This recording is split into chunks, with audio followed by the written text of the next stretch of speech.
Hey guys, and welcome back to another Season 20 War. So this time D69 is going to be taking on Omni. A little bit of a mismatch as they are top 10 alliance. However, we did know going into this war that there was a chance that we would beat them if we played well. This was a very difficult defense to plan against. It took me about 2.5 hours.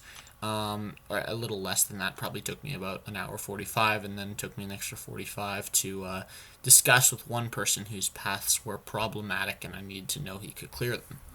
So going into this war, we are 2-0, and I have only the 3 deaths. Yeah, I have 3 deaths. No, going into this war, I have 2 deaths on the season. I forgot to calculate my PSR just because I'm kind of in a rush to record all these before I have to go away so that you guys have something to watch. However, whatever's in the description will be correct. So yeah, we're taking on this Phoenix on the first node, and this is a node that literally any champion in the game can take. The only reason I'm taking him or I'm taking her is because with class disadvantage, I guarantee 100% that I will in fact be able to get my charge against this Phoenix. So I do know that I can't get it in the first life, so I do have to get it in the second life, but this Phoenix also only has 92,000 health. So not really too much to be concerned about here. And I should have turned on suicides for this fight. I intentionally left off suicides because of a future fight, but it probably would have been a little simpler. Also, the amount of L1s I have to bait in this fight is absolutely insane, but Phoenix is going to be pretty nice about it, so it's actually not bad. There's also aggression armor on this node, but there's never been a difficult aggression armor fight in the game. The only slightly difficult one is Iron Man Infinity War on this node, and with Iron Man Infinity War, I just send the Corvus or Captain Marvel movie, and it would be the easiest fight in the world. So, as you can see, she's not even a third down. I'm already at my L3, so probably not the best decision not to boost for this fight and not to use suicides. However, it's not really going to cost me.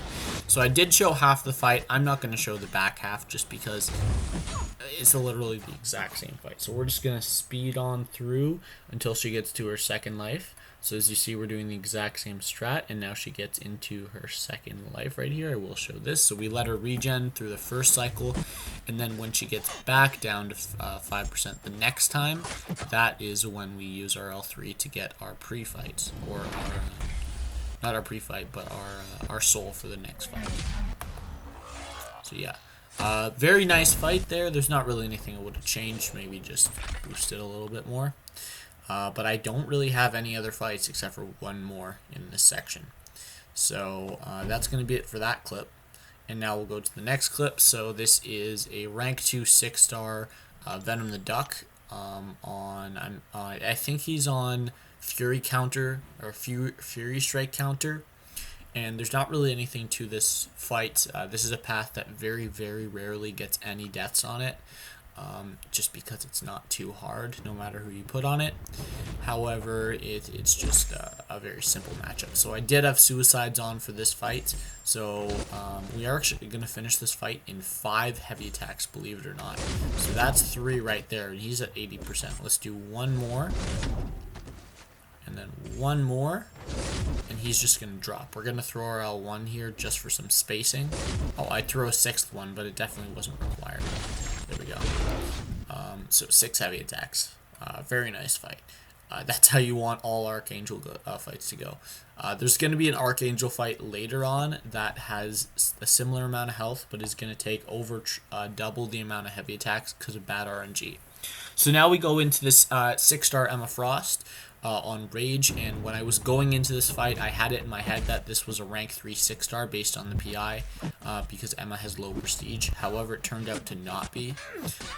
So with my pre-fight, I'm hitting a little bit too hard, and whenever I land a medium, without the diamond form being up, we're actually going to trigger Rage. So all we have to do is do that less than 5 times, because Guillotine never crits, so the amount of damage she does on every medium attack always stays the same. It's never going to get ramped up. It's only the passive damage. So right there, I did it again, even though she was indestructible, is the way the node works. And there I am going to get hit. However, I knew I did need Guillotine for one more fight this war, so what I'm going to do is I'm actually going to fail my to throw my L3, and that was actually intentional, because against Rage you have to throw it when the opponent is under 2.5%. So if it says 3%, there's only 50% chance you can throw it, and even my light attack does more than 2% damage when I have that combo. So it's actually grossly unreliable to do that. So we're going to take this Mysterio on power focus. I think it's actually just increased power gain, but we're going to take it with Quake. It's a very, very easy Quake fight. This is the only time we needed Quake. There's 2 champs that can take this fight very reliably, and those 2 are Quake and Magic. Based on the mini-boss section, it just made 10 times more sense to bring Quake. So yeah, very fast fight. I believe it's actually going to be only 4 cycles with Quake, and I don't think I even get hit this whole fight. The only damage I lose is from being boosted and suicides. So there are 26% left. I believe we're going and then end it off with a heavy attack. There we go. We throw a heavy attack, and yeah, he's down. So very, very clean fight with Quake. That's actually the first fight I've taken with Quake this whole season, which is ironic because last season I took almost every single war with Quake. So now we have Black Widow Deadly Origin, or I call her Dead Widow. We have Dead Widow on Aegis Intercept, or Ebb and Flow Intercept, sorry. There's also Redoubled Determination, so whenever I land a bunch of degens, I am going to be giving a lot of power. However, in this fight, I have one goal and one goal only. Survive for a hell of a lot of time, and get my pre-fight back, because I need it later in this war. And that's not debatable, like, I can't do the fight without it. So, I'm actually going to be an idiot here and trigger the Sabotage. So I don't know why I did that, still don't know, but as you can see, the fight starts off very badly. She is above 90% and I'm down to 40%, but we are going to start bringing this fight back a little bit. We're going to get our combo going. We're going to land a few intercepts later in the fight, but as you can see there, one time I went in for a light intercept, and she actually managed to intercept me with a medium, which was very, very odd. Don't really know what happened there, but here we're just doing parry heavy to build up our combo shields. And we're also trying to push to L2 every single chance we get, because I think we're actually going to counter this L1 and trigger evade. No, okay, we aren't. But I do know we trigger that one more time in the fight, so that's maybe what I'm thinking of. So a minute 20 in, and she is down to 75%. Really not where you want to be.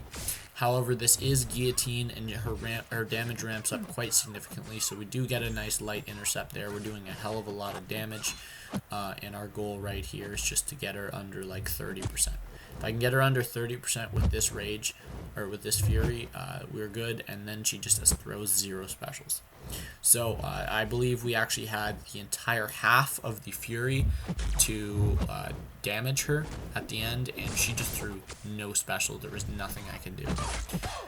So yeah, the passive damage, it honestly really isn't that much, but we're getting her down to a similar health as us. We've really brought back the fight. We've taken down 55% and lost 1%.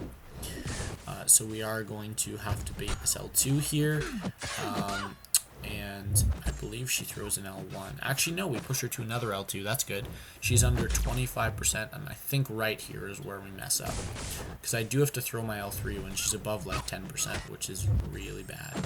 So yeah, there we go. She's getting to an L1. I believe she's going to throw this. Yep. And then, being an idiot, I'm going to counter this L1 without her being stunned at some point. Oh, no, we actually get clipped by an L1. Okay, so we do get those 2 shocks on us, and luckily our regen was able to stall it out long enough so that I was able to get to my L3. She is at 11%, and I do know how much Guillotine Special 3 does. I know this is killing easily. It probably does about 15% to this Dead Widow right here. And with protection, it just gets lowered a bit, but it's fine. Very, very sketchy fight, but I did get my my pre-fight back. Originally, that was Run's fight, because that fight is an absolute joke using Ghost, and I had him using Ghost for the last 2 fights in section, or well, actually all of his fights in section 2. So we are going to heal up Guillotine. We're actually not going to be using her for this fight because that would be idiotic if I used her for this fight. This is a rank 2 6-star Sabertooth. We're going to be using Archangel, and this is what the title is about. This is maybe the worst death I've ever had in Wars. Not just this season, but just the worst death I've ever had. I don't know what happened to me. As you guys can see, the fight started perfectly. We're baiting L1s, and we're getting hella neuros. 20 seconds in, he's at 60%. How could I possibly lose this? I don't know. Find out. So, we're going to not bait an L1 here because he got stunned. And right here, he gets stunned again. What do? Not parry heavy like I should be doing. I push to an L2 because I'm a moron. And I get crit with 32k. So, could have ended that fight also by throwing an L3. But, as you can see, that was a very, very bad death. And now we're going to go in and clean this up with Quake just because it's only 12k health. So it is very low, 7%. And this is a fight that Quake can take very easily. However, I just find Sabertooth to be a very awkward champion to Quake. So that is why we did not fight him with Quake initially. And I do think that Archangel is the best counter to him on that node, because if you throw a random heavy with Quake, you trigger the regen, and with Archangel that just doesn't happen. So, we're going up against this Guillotine once again. I thought this was a rank 3 6-star going into this fight, and then I noticed in the pre-fight screen that it was actually a rank 2. So we're going to heal up all the way with Guillotine, and we're going to be using our Life Steal as well as our Power Burn. So we do not need to crit in this fight. I do not care one bit about it. We're going to throw on an invulnerability boost just because I want to be super, super safe. And then we're going to go into this fight. So if you don't know the way this node works, is you can't stun unless you inflict an Incinerate debuff on. So you can't reliably hit into Guillotine, countering your heavy or intercepting until you have that blue timer on you. Or on her. So we do get the timer on her, which means that she's not going to go invisible, so that we miss, and we do have to do it again because the timer ends and we didn't get to knock her down in that time. There's also the node where you only gain power in this fight not through hitting, but actually from having a damage over time effect on them, and you can see just how fast this Guillotine is melting now. So we are going to counter this, and I was hoping she would miss, but I actually didn't. So I'm going to bait out another heavy, counter that with my heavy, and I believe I throw an L2 right here. That is just going to absolutely melt her. It's going to reverse the healing a little bit. No, I don't even get to it, so I throw an L1, and that's actually enough to win the fight. So that's a minute-long fight. I could take a rank 5 6-star on that node with Guillotine. Very, very simple fight. I honestly think that's pretty bad placement. And that is actually going to be the end of my war against Omni. So, unfortunately, we did take the loss against Omni. It was a very close war. They won by, I believe it was 8 attacker kills. We also had, I think we had 13 attacker kills, or attacker deaths, that didn't count because they were to a Doom boss that someone died to using Ghost, so we had to take down the Link and then just throw everyone at the Ghost boss, everyone at the Doom boss because the Ghost was dead. So yeah, unfortunately, we take our first loss of the season. Really didn't want that to happen. However, they are a top 10 alliance, and there's just not really much we could do there. We had a decent war, but it was more deaths than our average. We average about 30, and that was like 32, I believe, or 34. I think it was 32. So very bad war by us, and I definitely contributed to the loss, having a bad death at the end, and I feel bad about that. However, it's just unfortunate, right? So that is going to be the end of this war, and go after this war we are 3-1. Since that, I believe that's the 4th war, right? Yeah, that is the 4th war. So 3-1, and we have 3 deaths on the season. So due to me not dying last war, I've actually been increasing that a little bit. Or maybe I died in this war. I'm not sure. Whatever it says in the description will be correct. And then I also didn't have time to calculate my PSR. I assume it's around 80% though. But that's going to be it for this video. Hope you guys enjoyed it, and I'll catch you in the next one. Bye.